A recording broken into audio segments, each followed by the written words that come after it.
masuk saja kepada pembukaan. Selamat pagi semua. Apakah kalian semua dalam keadaan sehat? Semoga kita semua dalam keadaan sehat. Amin ya rabbal alamin. Jadi hari ini merupakan rangkaian lanjutan dari rangkaian pemilihan umum Presiden dan Wakil Presiden Badan Eksekutif Siswa SMA IT Nurul Ilmi Jambi. Nah, di sini ada dua paslon yang berada di kanan dan kiri saya. Sebelumnya, saya ingin kepada paslon untuk memperkenalkan diri. Kepada paslon nomor 2, saya persilahkan terlebih dahulu.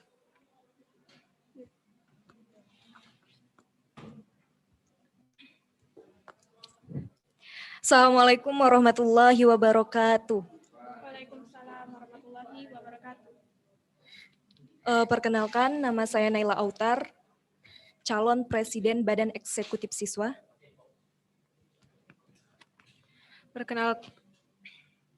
Perkenalkan, nama saya Dinar Alifa Karenina, saya calon Wakil Presiden Badan Eksekutif Siswa.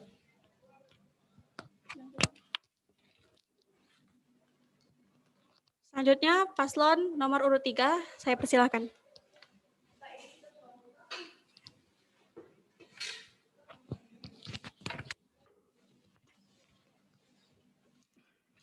Bismillahirrahmanirrahim. Assalamualaikum warahmatullahi wabarakatuh. Waalaikumsalam warahmatullahi wabarakatuh.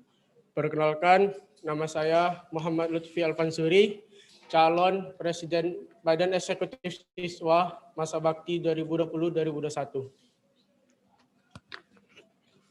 Nama saya Muhammad Ibnu Sabil, calon Wakil Presiden Badan Eksekutif Siswa Masa Bakti 2020-2021. Sekian dari kami. Wassalamualaikum warahmatullahi wabarakatuh. Waalaikumsalam warahmatullahi wabarakatuh. Nah, jadi itu adalah perkenalan singkat dari kedua pasangan calon, di mana pada hari Jumat kemarin kita sudah melaksanakan pemilihan umum putaran pertama, di mana ada 4 calon, dan hasilnya ada 2 pasangan calon teratas yang akan mengikuti kegiatan kita pada hari ini.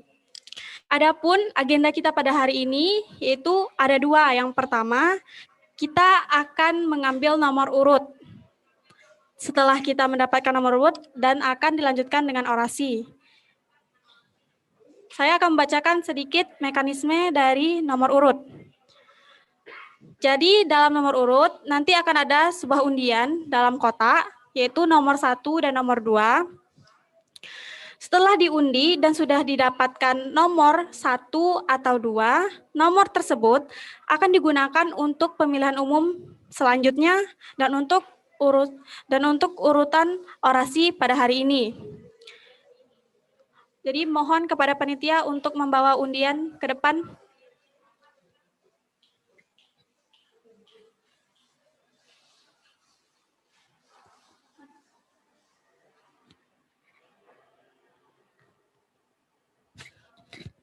Baiklah, saya akan berikan kesempatan kepada paslon nomor 2 terlebih dahulu untuk mengambil nomor undian.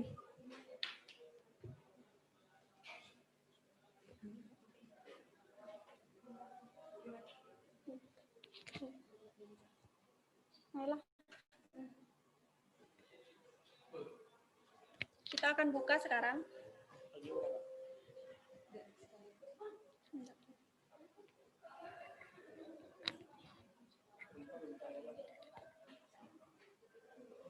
Berarti ini untuk nomor urut nomor 3 ya.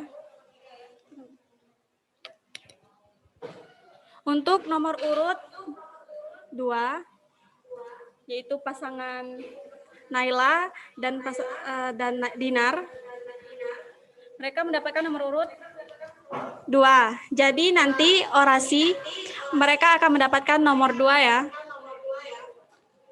Jadi sudah pasti bahwa nomor urut 3 mendapatkan nomor urut baru, yaitu nomor urut 1.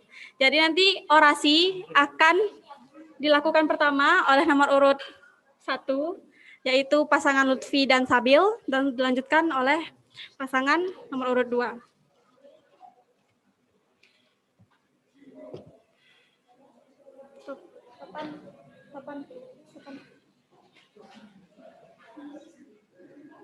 Nah, baiklah teman-teman, jadi itu tadi sesi mengambil nomor urut.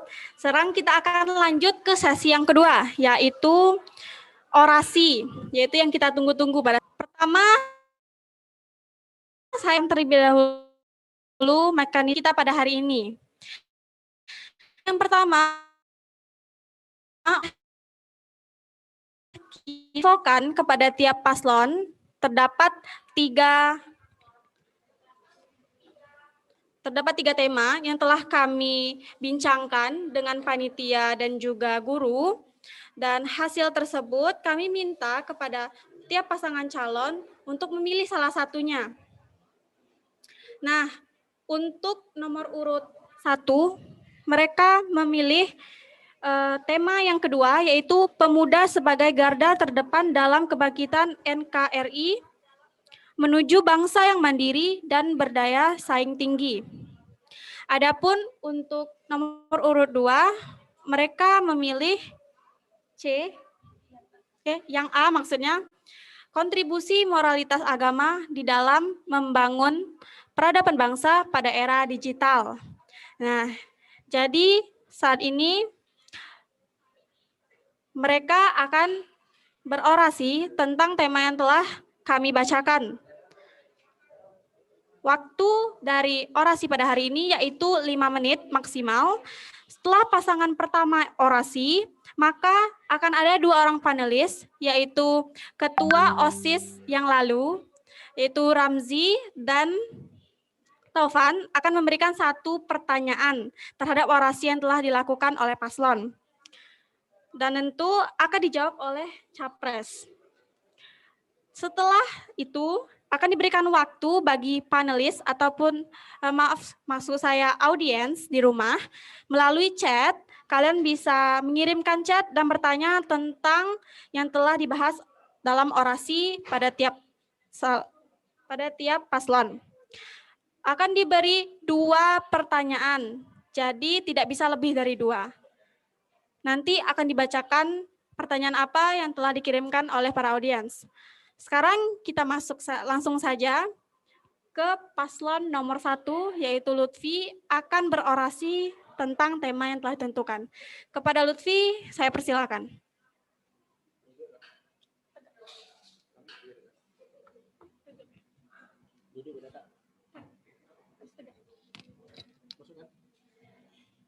Bismillahirrahmanirrahim. Assalamualaikum warahmatullahi wabarakatuh. Kan semua lah saya sampaikan ke pemuda beri judul Darah Muda Penerus Bangsa. Baiklah rekan-rekan semua, pemuda merupakan ujung tombak suatu bangsa dan negara. Pemuda merupakan aset bangsa yang sangat tinggi nilainya dan berharga. Kemajuan atau kemunduran suatu bangsa tergantung pada kaum mudanya. Dan di setiap perubahan dan perkembangan peradaban pun selalu ada darah muda yang mempeloporinya. Tidak bisa dipungkiri bahwa masa depan bangsa dan negara Indonesia terletak pada tangan kaum muda. Arah perjalanan berbangsa dan bernegara pun ada di tangan kaum muda. Cepat atau lambat tentunya kita harus bersiap diri untuk menjadi pemimpin di masa depan. Sejarah pergerakan pemuda di Indonesia dimulai pada tahun 1908 dengan berdirinya organisasi kepemudaan yang bernama, kemudian berlanjut pada tahun 1928 dengan peristiwa Sumpah Pemudanya yang mengakui atas 3 hal, yaitu satu nusa, satu bangsa, dan satu bahasa. Bergeser ke tahun 1965, pergerakan perlawanan pemuda terhadap gerakan makar yang dilakukan oleh Partai Komunis Indonesia menghasilkan Tritura atau 3 tuntutan rakyat. Lahirnya Tritura membuat kekuasaan Bung Karno menjadi seolah tak berdaya dan runtuh seketika. Naiklah seorang jenderal bintang 2, yakni dan dengan orde barunya. Kekuasaan Orde Baru yang tirani membuat pergerakan perlawanan pemuda bangkit kembali. Puncaknya pada tahun 1998, di mana terjadi gerakan demo besar-besaran di seluruh Indonesia. Jenderal Besar Soeharto pun mau tak mau kehilangan kekuasaannya yang telah berjalan selama 32 tahun lamanya dan digantikan oleh Bapak B.J. Habibie dengan era reformasi yang terjadi hingga masa kini. Tentunya peran pemuda terhadap kemajuan bangsa tak berhenti hanya di sana saja. Masih sangat panjang perjalanan bangsa ini terhadap perubahan dan kemajuan bangsa Indonesia di masa yang akan datang. Generasi muda adalah pemimpin masa depan. Di tangan kaum mudalah nasib sebuah bangsa dan negara dipertaruhkan.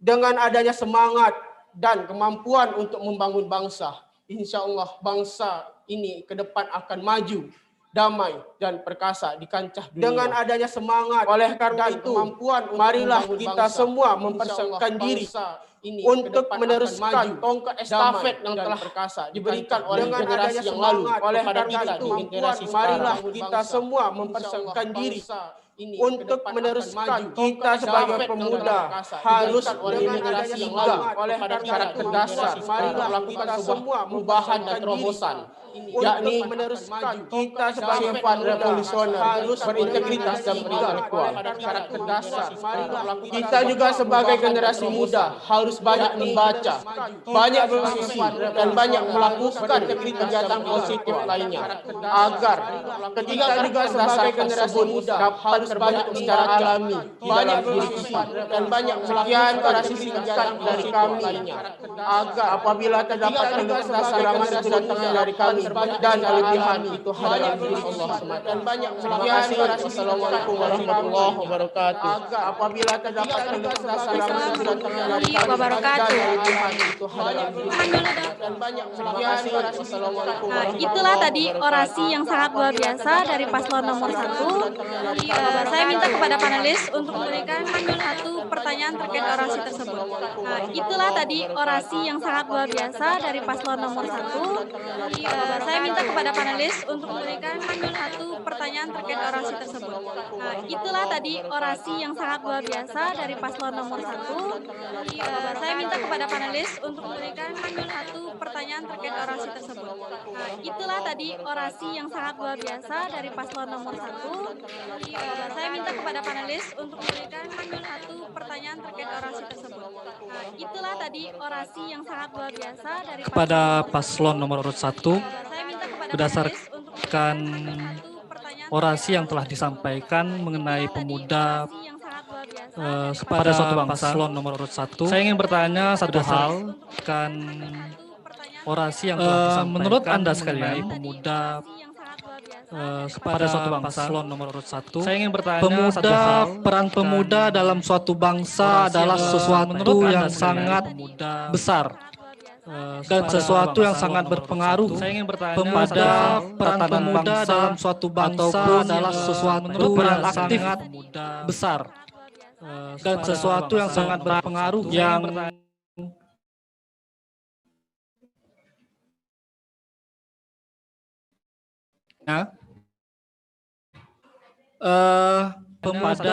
menurut Anda sekalian, apakah Anda merupakan sesuatu yang aktif pemuda tersebut dan sesuatu yang sangat berpengaruh yang apakah Anda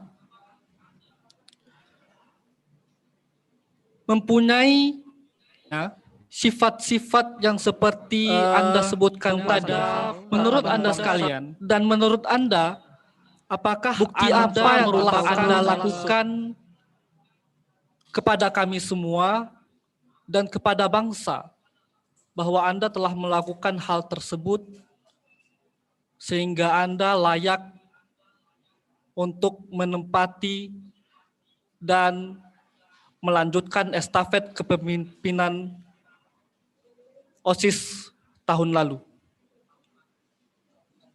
Itu saja dari saya, pertanyaan dari saya.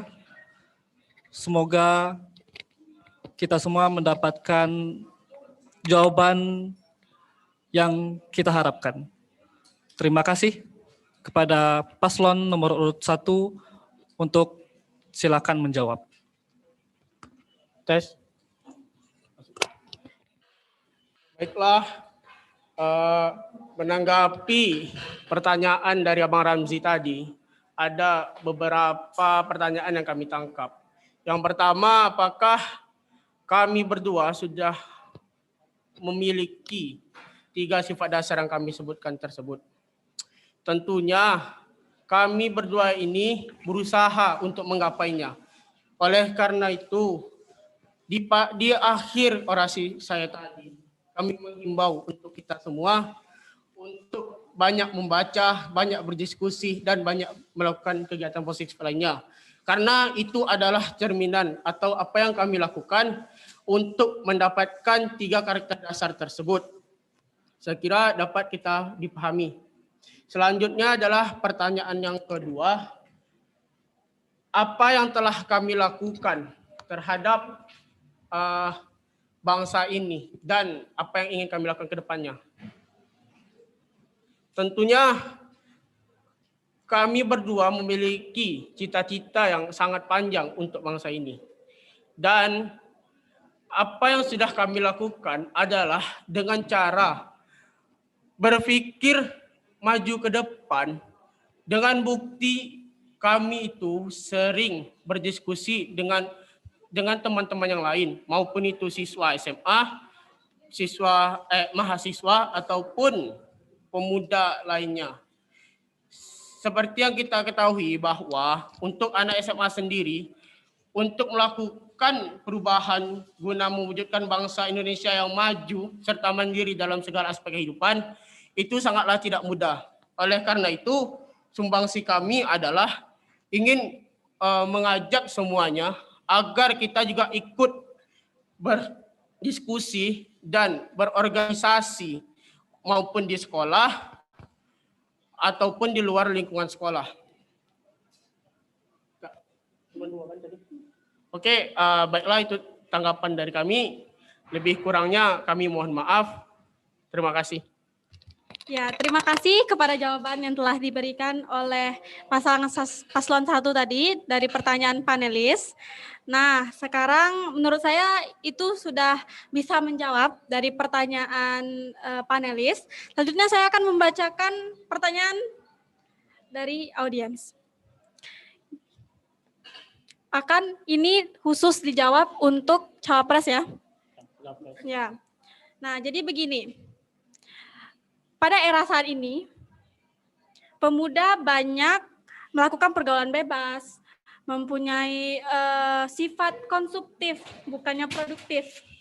Dan juga kita dapat ketahui bahwa beberapa sektor Indonesia ini dikuasai oleh orang asing, bukan dari Indonesia. Jadi bagaimana bisa kan kita ingin memajukan NKRI, tapi beberapa tanggul harusnya kita dipegang oleh orang asing. Nah, menurut Anda bagaimana?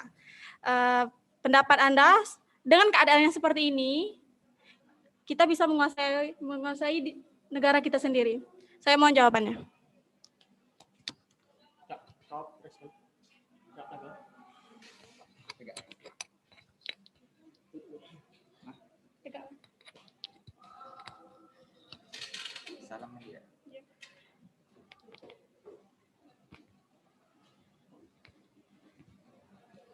Assalamualaikum warahmatullahi wabarakatuh.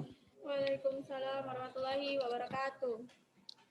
Ya, saya akan menjawab pertanyaan dari audiens tadi. Kita seperti yang Lutfi bicarakan tadi, kita bisa melakukannya dengan hal-hal positif lainnya supaya kita tidak termakan hal-hal negatif seperti narkoba atau apa. Kita bisa berdiskusi seperti itu. Ya, melakukan hal positif lainnya lah. Ya, terus kita juga harus perbanyak ibadah seperti itu. Agar iman kita tidak turun atau goyah. untuk memajukan bangsa ini, kita juga harus banyak-banyak membaca. Karena di Indonesia ini kurang sekali anak-anak atau siswa-siswa untuk membaca. Jadi supaya negara ini ingin berkembang atau maju, kita harus perbanyak membaca. Mungkin sekian jawaban dari saya. Terima kasih. Oke, sebelumnya saya akan memberikan respon terlebih dahulu dari jawaban Sabil. Jadi tadi Sabil menjawab bahwa dia fokus kepada hal membaca. Jadi menurut Saudara Sabil, kalau dengan membaca, negara kita ini bisa menjadi lebih maju. Tapi kita bisa lihat bahwa tidak dengan membaca saja, negara kita bisa maju. Apalagi concern dari pertanyaan saya tadi bukan tentang hal-hal kecil, tapi ini ke hal yang lebih besar, yaitu negara kita, di mana negara kita saat ini sedang dikuasai oleh orang lain, baik Amerika, Eropa, China, seperti itu. Nah, bagaimana menurut Anda nih, jika Anda punya kesempatan mungkin untuk menjadi bagian dari pemerintahan atau bagian dari hal-hal seperti itu, nah bagaimana? Jadi saya tidak, pertanyaan tadi bukan tentang hal yang lebih besar, bukan masalah membaca, masalah ini bukan, tapi hal yang lebih besar. Mohon jawabannya. Jika saya jadi anggota pemerintahan. Ya, jika saya jadi anggota pemerintahan, akan diskusikan lagi lah dengan yang atasannya bagaimana cara memajukan negara ini. Mungkin seperti itu. Tapi kan mungkin sudah dilakukan oleh, tidak mungkin kan pemerintah sekarang tidak pernah membahas atau berdiskusi tentang itu, pasti pernah. Nah, saya tuh ingin jawaban yang lebih kritis gitu tentang pertanyaan ini. Ayo. Kabar. Boleh dibantu oleh Capres? Baiklah, sedikit menambahkan dari respon Kak Ayu tadi kan. Tadi Kak Ayu mengatakan bahwa negara ini banyak dikuasai asing. Dan bagaimana caranya kita peran pemuda melakukan perubahan untuk bagaimana aset-aset tersebut dapat kembali ke tangan kita kembali kan. Nah itu tadi kami selalu mengatakan bahwa membaca. Karena apa? Seperti yang kita ketahui bahwa untuk mengambil atau mengubah sesuatu yang ke arah lebih besar, kita harus mulai dari yang lebih kecil lagi. Karena apa? Menurut sebuah teori, saya lupa dari mana itu nama penelitinya mengatakan bahwa kalau sebuah bangsa ingin melakukan sebuah perubahan, maka generasi mudanya harus banyak membaca literasi. Karena apa? Karena kita membaca bukan membaca hal-hal yang tidak penting, tapi kita bisa membaca bagaimana cara bernegara, bagaimana cara memainkan politik internasional, bagaimana cara mempermainkan politik nasional. Karena untuk mengambil alih aset-aset yang sudah dikuasai oleh asing, kita harus paham cara mainnya. Oleh karena itu diawali dengan membaca. Terima kasih. Ya. Oke, terima kasih atas jawabannya kecil yang berubah menjadi hal yang lebih besar jika kita dapat baca. Nah, jadi saya sarankan kepada para pemirsa yang ada di rumah untuk sering-sering membaca agar negara kita ini bisa kita kuasai supaya kita menjadi lebih sejahtera. Jadi jangan mau diatur-atur oleh negara lain. Jangan sampai kita kalah dengan harta yang kita punya sendiri. Jadi kita tinggal di sini, kita lahir di sini, tapi kita diatur orang lain. Jangan sampai itu terjadi. Nah, baiklah, kita akan lanjut saja ke orasi dari pasangan nomor urut 2 kepada Naila. Saya persilahkan.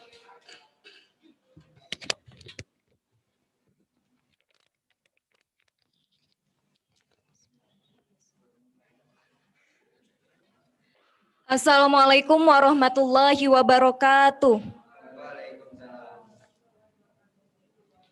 Pada kesempatan kali ini saya akan menyampaikan orasi dengan tema kontribusi moralitas agama di dalam peradaban bangsa pada era digital. Ustadz, Ustazah, rekan ikhwan dan akhwat yang saya hormati. Mengawali orasi saya pada pagi hari ini, tak salah kiranya jika saya mengutip sebuah pepatah Arab. Inna fi yadi syubbani amrul ummati wa fi aqdamiha hayatiha.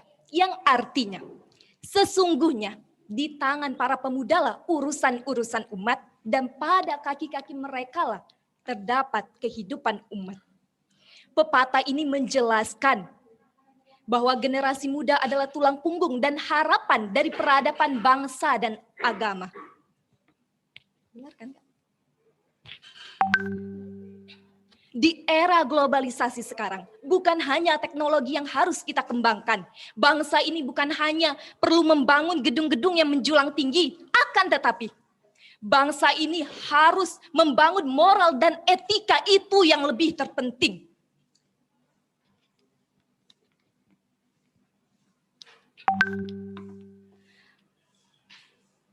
Yang dibutuhkan bangsa ini bukan hanya generasi memiliki pemikiran yang cerdas, akan tetapi etika, moral, dan akhlak yang baik.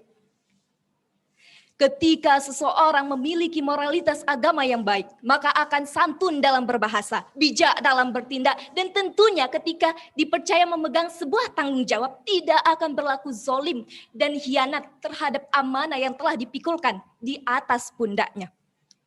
Ustadz, Ustazah, rekan ikhwan dan akhwat yang insya Allah dirahmati Allah.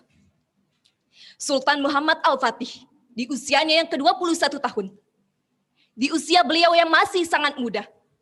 Beliau berhasil menaklukkan Konstantinopel. Bukan hanya berbekal strategi perang yang mumpuni. Tetapi juga beliau adalah seorang pemuda yang karismatik dan mempunyai akhlakul karimah. Tentu hal ini didapatkan dari pendidikan moralitas agama yang baik. Jelasnya ketika seseorang memiliki pendidikan moralitas agama yang baik, maka akan dapat bermanfaat dan menghasilkan karya-karya yang terbaik. Sedangkan seorang dengan moralitas agama yang buruk, maka akan menjadi individu-individu yang berperilaku bejat, bermental korup, dan berlaku zolim, yaitu mereka yang rela menginjak pundak dan kepala orang lain untuk mencapai sebuah tujuan. Di akhir orasi saya pada pagi hari ini, ada sebuah untayan indah. Direndahkan tak akan mungkin menjadi sampah. Disanjung tak akan mungkin menjadi rembulan.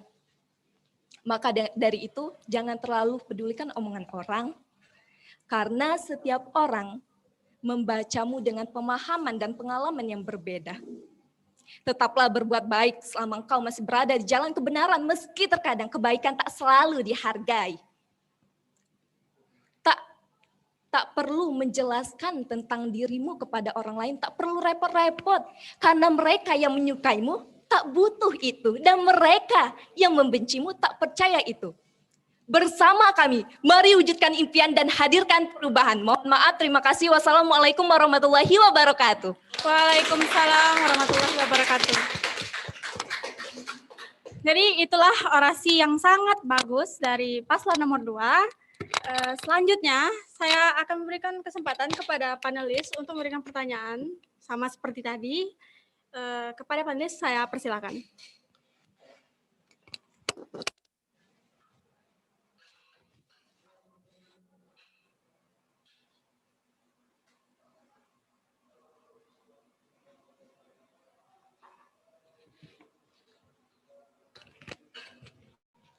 Baik, dari orasi yang disampaikan tadi, saya menangkap beberapa hal.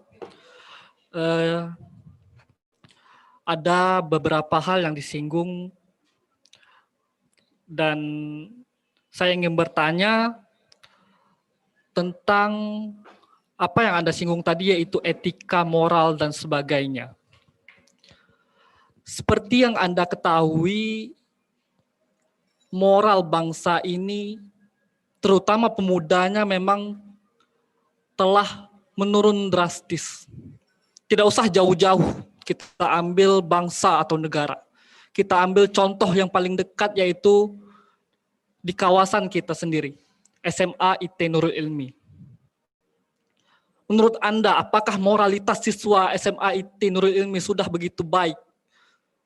Dan menurut Anda, jika moralitas siswa SMA IT Nurul Ilmi belum cukup baik, maka apa yang Anda akan lakukan ketika Anda terpilih menjadi presiden dan wakil presiden Badan Eksekutif Siswa tahun 2020-2021?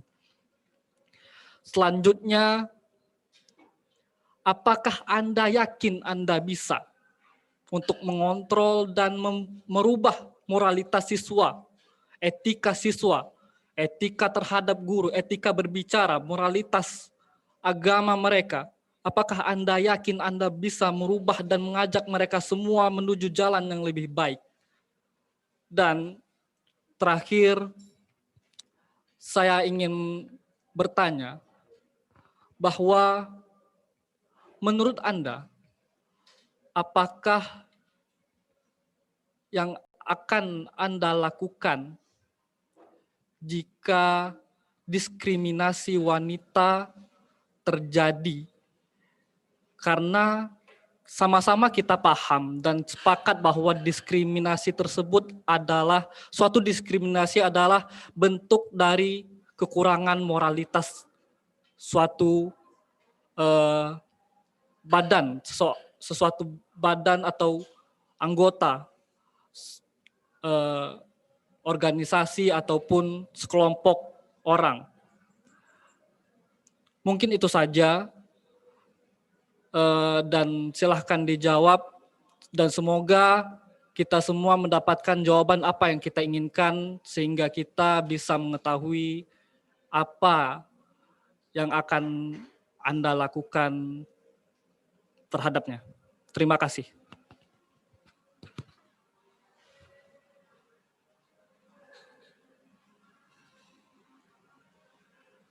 Ya, terima kasih tadi pertanyaan dari panelis.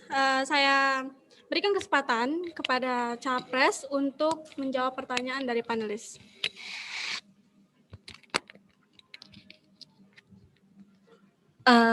Sebelumnya kami mengucapkan banyak terima kasih atas pertanyaannya. Pertanyaan yang sangat-sangat menarik dan menantang.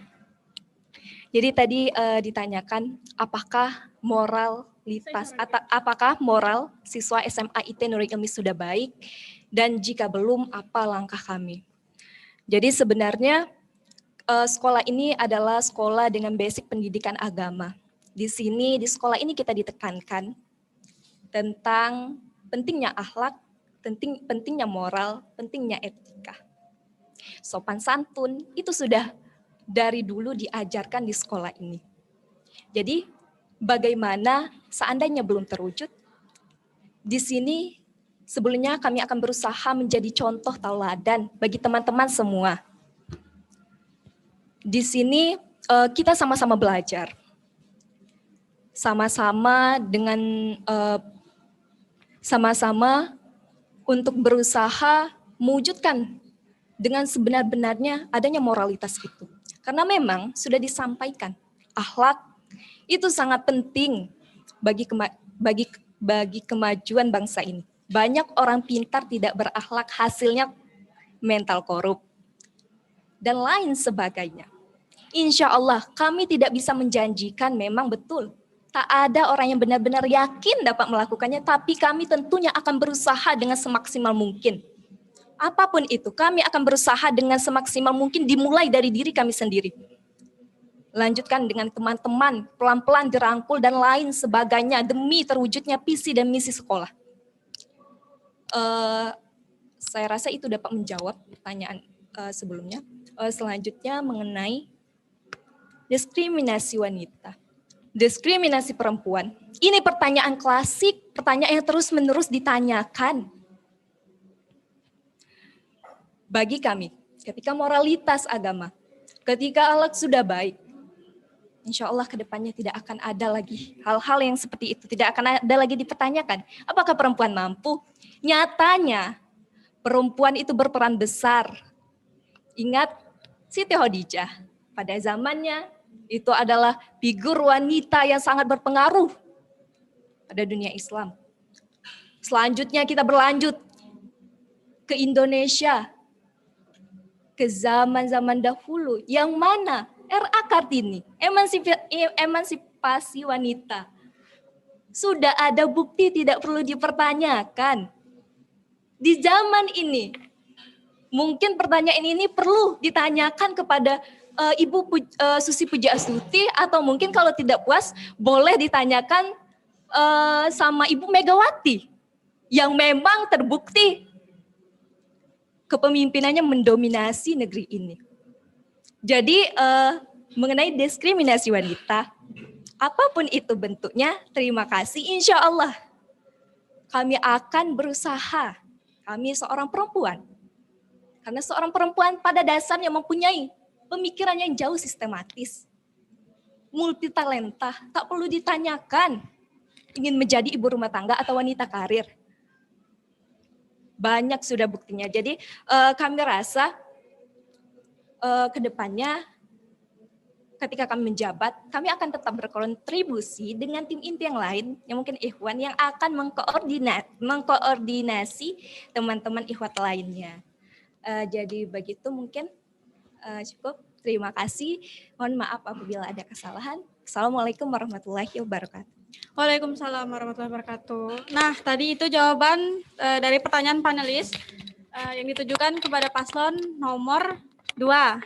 Nah, jadi sepertinya audiens kita ini malu-malu karena tidak ada satupun yang masuk. Oh, ada satu. Akan saya bacakan. Oke.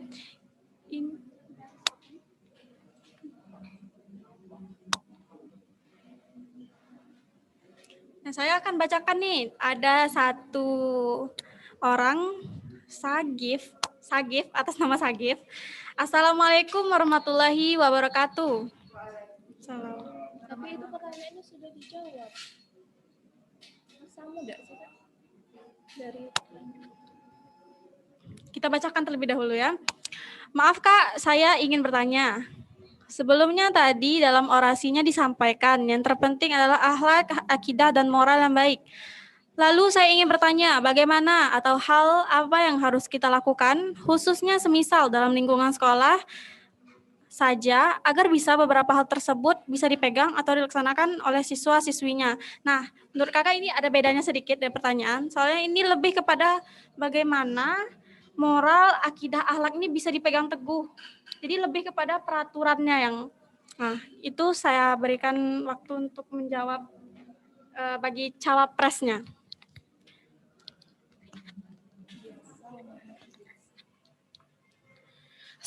Assalamualaikum warahmatullahi wabarakatuh.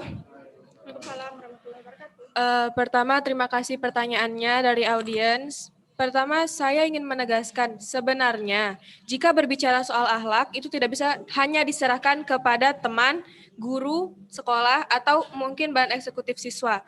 Tapi peran orang tua juga sangat penting dalam akidah, akhlak, dan moral. Karena jika kami sudah berusaha untuk merangkul, untuk mengajak, dan mungkin mereka sudah bisa, tapi di saat pulang itu kembali lagi kepada orang tuanya. Dan menurut saya jika kerjasama antara sekolah dan rumah tidak berjalan, mungkin akhlaknya itu tidak akan berubah. Jika orang tuanya tetap memperbolehkan anaknya melakukan sesuatu yang sebenarnya tidak boleh, itu sama aja melenceng kan jadinya. Dan jika untuk akidah akhlak untuk di sekolah dan peraturannya itu sebenarnya jika sudah biasa, jika sering dilakukan lama-lama akan terbiasa. Seperti jika kita sekarang sering sholat duha 6 rakaat. Nah, jika sholat 6 rakaat itu tidak terjalan, itu pasti akan sangat merasa janggal. Atau jika tidak 1 juz, itu pasti akan terasa janggal juga. Jadi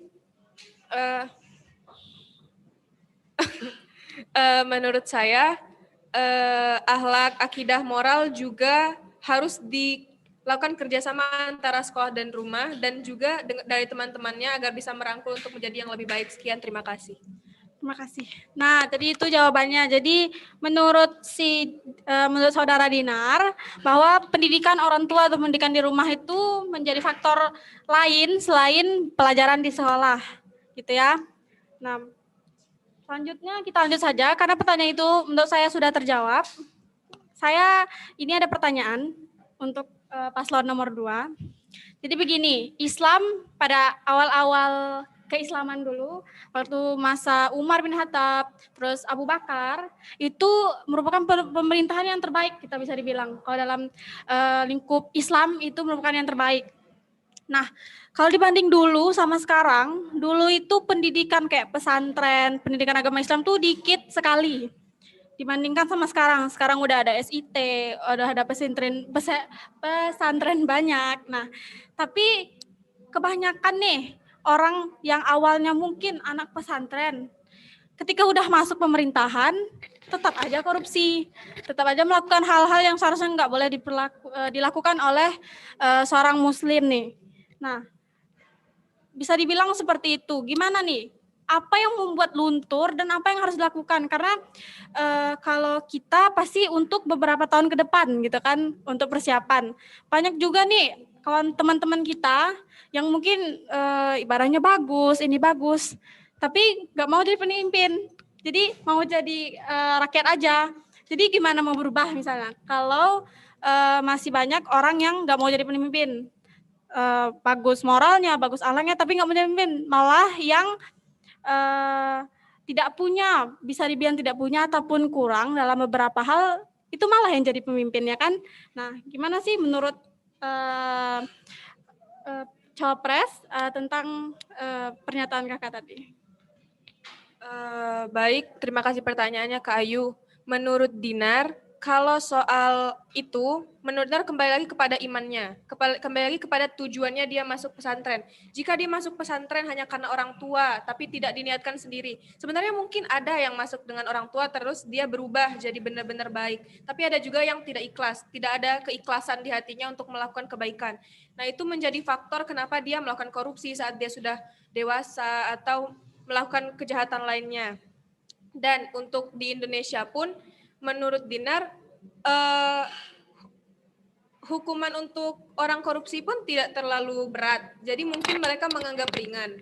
Dan kembali lagi kepada niat awal, jika niatnya memang untuk melakukan kebaikan dan di pesantren untuk meraih untuk menambah ilmu agama, untuk meluruskan akidah, itu bisa jadi mereka akan menjadi orang yang lebih baik. Dan kembali lagi kepada godaan. Di dunia ini banyak sekali godaan, jika tidak memiliki iman, kita pasti akan goyah sedikit saja. Nah, jadi menurut dari itu. Dan untuk, apa tadi? Yang terakhir?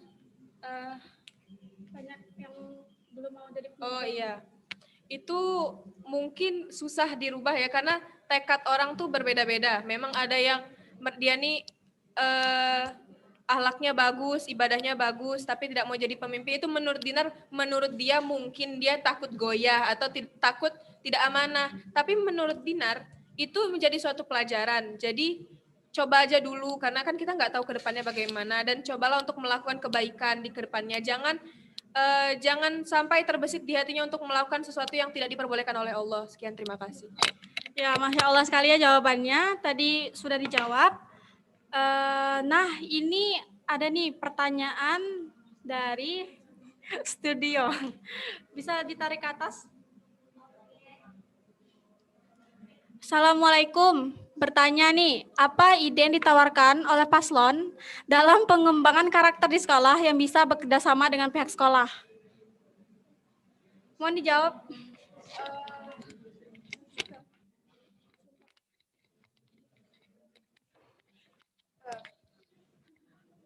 Baik, terima kasih pertanyaannya. Menurut Dinar, untuk mengembangkan karakter di sekolah itu, karena ini kan lagi pembelajaran jarak jauh, jadi mungkin hal yang paling bisa kita lakukan adalah mengajak, mendorong, mengingatkan mereka untuk selalu beribadah, selalu melakukan yang diamanahkan oleh sekolah, seperti sholat 6 rakaat, tahajud, tilawah. Itu sedikit demi sedikit pasti akan tergerak, termasuk mengisi mutabaah. Jadi mereka mengingat, saya hari ini tidak tahajud, besok insya Allah. Jadi, dan jika sudah terbiasa, pasti akan terasa ganjal jika tidak melaksanakannya. Jadi mungkin mengajak dan mendorong dan mengingatkan adalah sesuatu yang paling bisa dikerjakan sekarang. Terima kasih. Baik, saya akan menanggapi sedikit. Kalau masalah motivasi, mengingatkan, itu sebenarnya sudah dilakukan oleh tiap kelas kan, guru, terus ada PJ-PJ-nya, itu udah mengingatkan. Nah, jadi sebenarnya untuk mengingatkan itu udah dijalankan, cuman lebih kepada nggak ada yang menjalankan, nggak ada yang nurut. Nah, itu bagaimana ya kalau peran OSIS dan sekolah gitu? Dobrakan apa yang bisa buat orang tuh nurut sama peraturan? Sebenarnya kalau misalnya memang mereka nggak mau, itu kan gimana ya? Sebenarnya itu tergantung dengan rumahnya juga. Jika tidak ada yang ngingetin di rumah atau merasa nggak ada yang lihat, ya udahlah. Misalnya mereka mau nggak sholat duha, tuh aja daripada diingetin gitu.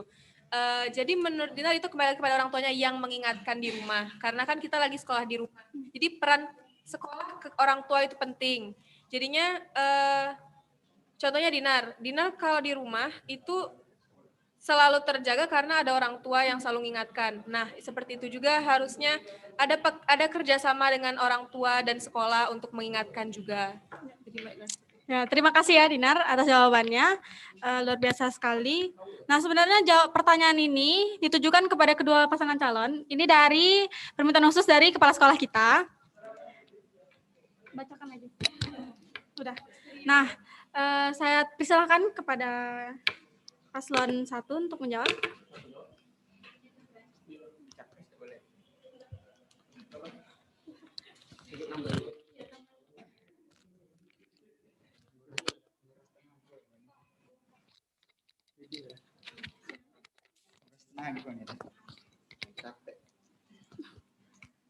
Salam lagi. Assalamualaikum warahmatullahi wabarakatuh. Waalaikumsalam warahmatullahi wabarakatuh. Saya akan menjawab pertanyaan dari studio ini. Studio? Oh, dari Kepala Sekolah Ustadz Ahmad. Mungkin tidak banyak yang bisa dilakukan. Dari pihak sekolah sudah karena tidak banyak bisa dilakukan karena masa pandemi ini. Jadi sekolah sudah mengadakan itu mengisi mutabaah harian untuk agenda kita di rumah seperti itu, mengadakan webinar seperti Maulid Nabi kemarin. Itu menurut saya sudah baik. Jadi untuk kedepannya bekerja sama dengan pihak sekolah, mungkin nantinya kita akan mengadakan lagi seperti apa namanya yang malam tuh? Mabit. Diam Bang. Seperti mabit dengan kepala sekolah melalui Zoom meeting atau bagaimana atau Google apa gitu. Ya, Google Meet. Mungkin seperti itu untuk bekerja sama dengan pihak sekolah. Selanjutnya ditambahkan oleh Lutfi. Boleh. Sedikit saja tambahan mengenai tanggapan dari Sabil tadi. Sebenarnya apa yang dilakukan sekolah itu emang sudah benar. Dan juga untuk melakukan kerjasama dengan sekolah, seperti yang kita tahu, Yayasan Nur Ilmi itu baru mengeluarkan sebuah program yang di-launching hari Sabtu kemarin, yang orang tua Sabtu, ya. Yang di-launching pada hari Sabtu kemarin di siang hari bersama Ustadz Salim Afillah. Itu menurut kami adalah salah satu program kerjasama yang baik. Bagaimana orang tua juga ikut belajar untuk mengurusi anaknya di rumah. Karena apa? Kita semua tahu pandemi ini tidak bisa membuat sekolah menjangkau seluruh siswa-siswi karena mungkin ada yang di luar kota dan tergangguan sinyal. Oleh karena itu, maksud kami adalah bagaimana kita mengefektifkan program yang sudah ada ataupun menambah program yang baru agar kerjasama antara orang tua dan sekolah itu semakin jelas arahnya. Karena apa? Jujur pastinya sekolah tidak bisa menjangkau siswa-siswinya sampai ke rumah karena itu adalah sebuah privasi menurut kami dan itulah letak perannya orang tua. Jadi kami kami menekankan kembali untuk mensukseskan program kerjasama antara sekolah dan orang tua itu peranan orang tua juga sangat besar andilnya. Terima kasih. Jadi sebenarnya ide dari paslon 1 itu terhadap pengembangan karakter di sekolah itu sebenarnya apa? Soalnya kan tadi itu lebih kepada pengembangan yang sudah dilakukan oleh sekolah seperti tadi Sekolah orang tua. ya orang tua tadi itu kan sudah ada.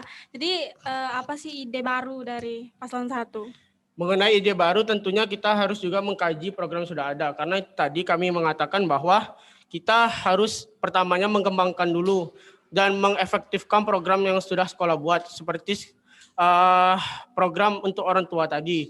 Apabila kita sudah mendapatkan atau kita dapat mengerucutkan program yang sudah ada dan kita menemukan metode yang lebih baik, tentunya akan kita diskusikan bersama tim nanti. Insya Allah akan kami keluarkan sesegera mungkin dan seefektif mungkin. Terima kasih. Ya. Oke, terima kasih.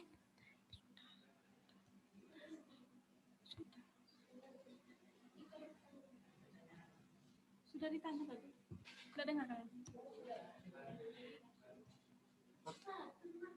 Jadi tadi kan bertanya, terus Ustadz bertanya lagi bahwa sebenarnya jawaban itu tidak jelas dan sudah diberikan jawaban juga tadi oleh Lutfi bahwa Lutfi lebih kepada pengembangan ide, selanjutnya juga nanti akan diskusi kepada bersama timnya. Jadi itu jawaban dari Lutfi tadi. Nah, luar biasa sekali ya orasi kita pada hari ini, bukan tentang masalah tema saja, tapi merambat ke yang lain-lainnya juga, kepada pemimpinan, kepada yang lain-lainnya. Saya respect sekali kepada kedua pasangan calon ini karena sudah memberikan jawaban yang cukup memuaskan dan juga cara kalian berpikir itu menjadi lebih baik. Semakin kalian mencoba untuk menjadi lebih baik, semakin baik pula nanti dari sikap, dari kalian berbicara dan lain-lainnya. Adapun topik kita pada kali ini itu terbahas dengan baik, di mana di sini lebih ke kontribusi pemuda. Jadi ini pas sekali untuk kita bawa pada hari ini, di mana kita ini semuanya adalah pemuda, di mana masa depan bangsa ada di tangan kita. Dari mulai akhlak, moralitas, kepemimpinan, dan lain-lainnya itu berada di tangan kita semuanya. Jadi bagi kalian yang sekarang masih malas-malasan, masih sibuk dengan diri sendiri, jadi contohlah 4 orang di depan ini yang mau berjuang bukan hanya demi diri dia sendiri, tapi juga insya Allah demi sekolah juga.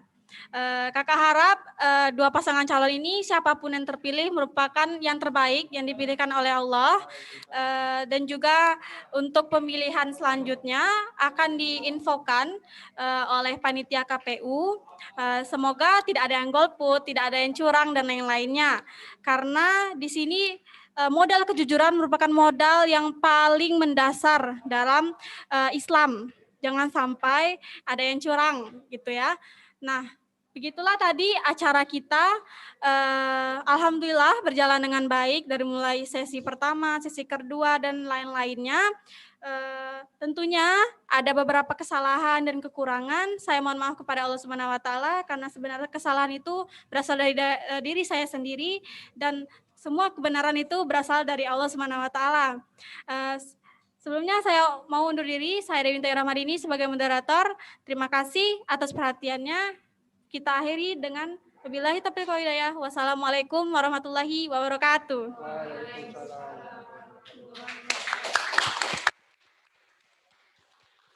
Waalaikumsalam.